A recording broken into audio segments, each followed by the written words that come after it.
क्या होता है जब प्यार, गुस्सा और ब्लैकमेल एक ऐसी जघन्य वारदात को जन्म देते हैं जिसे सुनकर रोंगटे खड़े हो जाएं? आज हम बात कर रहे हैं Mahalakshmi brutal murder case of Bengaluru. 21 सितंबर की दोपहर बेंगलुरु के 6 क्रॉस पाइपलाइन रोड पर स्थित 3 मंजिला इमारत में रहने वाले एक पड़ोसी ने मकान मालिक से शिकायत की। पड़ोसी को पिछले कुछ दिनों से एक कमरे से आती तेज बदबू ने परेशान कर रखा था। मकान मालिक ने तुरंत महालक्ष्मी की मां को इस बारे में सूचित किया। कुछ ही घंटों में महालक्ष्मी की बहन, भाई और मां वहां पहुंच गए, क्योंकि ये सब भी बेंगलुरु में ही रहते थे। मकान मालिक की मौजूदगी में घर का दरवाजा खोला गया, लेकिन जैसे ही दरवाजा खुला, एक ऐसी तेज बदबू फैली कि सभी एक कदम पीछे हट गए। अंदर जाने की हिम्मत जुटाकर जब वे कमरे में घुसे तो फर्श पर खून के धब्बे, मांस के टुकड़े और एक सूखी हुई खून की लकीर जो फ्रिज तक जा रही थी ने उन्हें सन्न कर दिया। फिर उन्होंने फ्रिज का दरवाजा खोला और जो देखा उसने सबको बुरी तरह झकझोर दिया। फ्रिज के अंदर जो दृश्य था वो किसी की भी नींदें उड़ा सकता था। फ्रिज के ऊपरी हिस्से में 2 इंसानी पैर रखे थे, बीच के हिस्से में शरीर के कई और टुकड़े पड़े थे और सबसे नीचे सिर रखा था। वो सिर महालक्ष्मी का था। कोई सोच भी नहीं सकता था कि इतनी बेरहमी से एक इंसान की हत्या कर उसे इस तरह फ्रिज में बंद किया जा सकता है। मकान मालिक ने तुरंत पुलिस को बुलाया और कुछ ही देर में पुलिस की टीम मौके पर पहुंची। लेकिन जैसे ही उन्होंने कमरे के करीब कदम रखा, भीतर से उठ रही तेज बदबू ने उन्हें पीछे हटने पर मजबूर कर दिया। हालात इतने गंभीर थे कि पुलिसकर्मी सीधे कमरे में दाखिल नहीं हो सके। आखिरकार डबल मास्क पहनने के बाद पुलिस टीम ने हिम्मत जुटाई और कमरे के अंदर दाखिल हुई। जैसे ही कमरे की जांच शुरू हुई, हर तरफ खौफनाक मंजर बिखरा पड़ा था। कमरे के एक कोने में रखा फ्रिज खुला, जिसमें महालक्ष्मी की लाश के 30 से 40 टुकड़े ठूंसे हुए थे। लेकिन यह डरावनी तस्वीर यहीं खत्म नहीं हुई। कमरे के फर्श पर भी शरीर के कई और टुकड़े बिखरे हुए थे। खून के धब्बे जगह जगह फैले थे और पूरा कमरा एक भयावह दृश्य पेश कर रहा था। स्थिति इतनी खराब थी कि बेंगलुरु की फॉरेंसिक टीम को क्राइम सीन से सबूत जुटाने में भी दिक्कतों का सामना करना पड़ा। आखिरकार स्थिति को संभालने के लिए उन्हें अस्पताल के मेडिकल स्टाफ को बुलाना पड़ा, ताकि लाश के टुकड़ों को सावधानी से इकट्ठा किया जा सके। पुलिस अपनी जांच शुरू करती है और जांच के दौरान पुलिस ने महालक्ष्मी का मोबाइल फोन बेड से बरामद किया और उसकी कॉल डिटेल्स की जांच शुरू की। महालक्ष्मी का फोन आखिरी बार 2 सितंबर को एक्टिव पाया गया था। उसके बाद न तो कोई कॉल की गई, न ही कोई मैसेज भेजा गया। यही वो तारीख थी जब महालक्ष्मी को अंतिम बार देखा गया था। इसके बाद महालक्ष्मी की मां और बहन से पूछताछ में चौंकाने वाले खुलासे हुए। पता चला कि महालक्ष्मी का परिवार 2019 तक नेपाल में रहता था। उसी साल महालक्ष्मी की शादी हेमंत दास नाम के व्यक्ति से हुई और शादी के बाद दोनों बेहतर रोजगार की तलाश में बेंगलुरु आ गए। हेमंत ने एक मोबाइल शॉप में काम करना शुरू किया, जबकि महालक्ष्मी ने एक मॉल की कॉस्मेटिक शॉप में सेल्स टीम लीडर की नौकरी पकड़ ली। शादी के कुछ समय बाद उनकी एक बेटी भी हुई। सब कुछ ठीक चल रहा था, लेकिन 2023 में चीजें बिगड़ गईं। हेमंत और महालक्ष्मी के बीच दूरियां बढ़ने लगीं। पुलिस जांच में पता चला कि हेमंत को शक था कि महालक्ष्मी का अफेयर अशरफ नाम के एक लड़के से चल रहा था, जो उत्तराखंड का रहने वाला था और बेंगलुरु में हेयर ड्रेसर का काम करता था। इसी शक ने हेमंत और महालक्ष्मी के रिश्ते में खटास डाल दी। झगड़े बढ़ते गए और करीब 9 महीने पहले महालक्ष्मी ने हेमंत से अलग रहने का फैसला किया। महालक्ष्मी पहले कुछ समय तक अपनी मां और बहन के साथ रही, लेकिन बाद में व्याली कवल इलाके में किराए के एक छोटे से मकान में अकेले रहने लगी। उसकी बेटी हेमंत के साथ रहती थी और महालक्ष्मी महीने में 1 या 2 बार उससे मिलने जाती थी।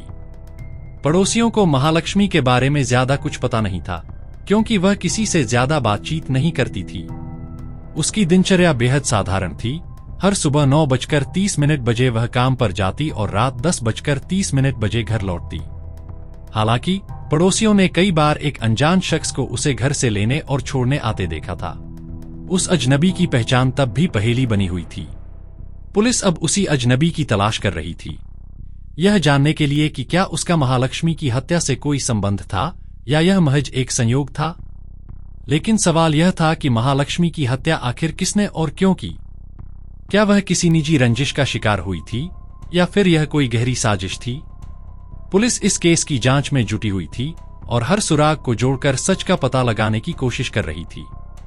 बेंगलुरु पुलिस के अनुसार उन्होंने महालक्ष्मी के पति हेमंत दास और हेयर ड्रेसर अशरफ से लंबी पूछताछ कर ली थी।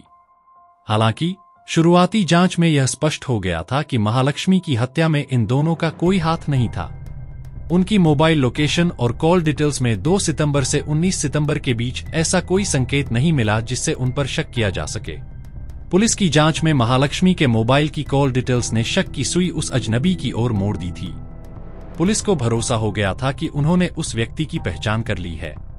उन्हें यह भी पता चला कि महालक्ष्मी की हत्या के बाद वह शख्स भुवनेश्वर की ओर भाग गया था। पुलिस ने जानबूझकर उस व्यक्ति का नाम उजागर नहीं किया ताकि वह सतर्क न हो जाए। उनका मानना था कि जैसे ही वह व्यक्ति गिरफ्त में आएगा, इस मामले के सभी सवालों के जवाब मिल जाएंगे। जांच के दौरान पुलिस को महालक्ष्मी की कॉल डिटेल्स में एक और नाम मिला, मुक्ति रंजन रॉय, जो उसी दुकान में काम करता था जहां महालक्ष्मी सेल्सवुमेन थी। मुक्ति अचानक गायब हो गया था। जब पुलिस ने उसकी लोकेशन ट्रेस की तो पता चला कि वह ओडिशा के भद्रक जिले में है। लेकिन पुलिस के वहां पहुंचने से पहले ही एक और चौंकाने वाली खबर सामने आई। मुक्ति रंजन रॉय का शव एक पेड़ से लटका हुआ मिला। पुलिस को उसके पास से एक सुसाइड नोट भी बरामद हुआ जिसमें उसने महालक्ष्मी की हत्या करने की बात कबूल की थी। मुक्ति रंजन रॉय ने अपने सुसाइड नोट में लिखा था कि 3 सितंबर को वह महालक्ष्मी के घर गया था जहां किसी बात पर उनकी बहस हो गई।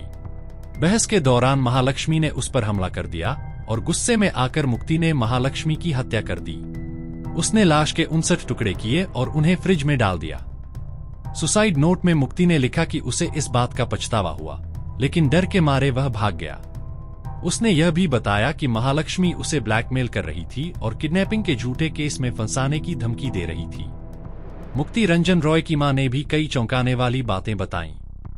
उन्होंने कहा कि मुक्ति और महालक्ष्मी एक ही दुकान में काम करते थे, जहां दोनों के बीच दोस्ती और फिर संबंध बने।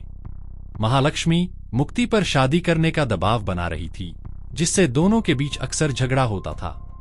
मुक्ति की मां के अनुसार उनके बेटे ने महालक्ष्मी पर बहुत पैसा खर्च किया था, लेकिन महालक्ष्मी उसे किडनैपिंग केस में फंसाने की धमकी देती थी। इसी तनाव और ब्लैकमेलिंग के चलते मुक्ति डिप्रेशन में चला गया था। 24 सितंबर की रात को मुक्ति ने अपनी मां को फोन किया और हत्या की बात कबूल करते हुए फूट फूट कर रोया। अगले ही दिन 25 सितंबर की सुबह 5 बजे उसने खुदकुशी कर ली।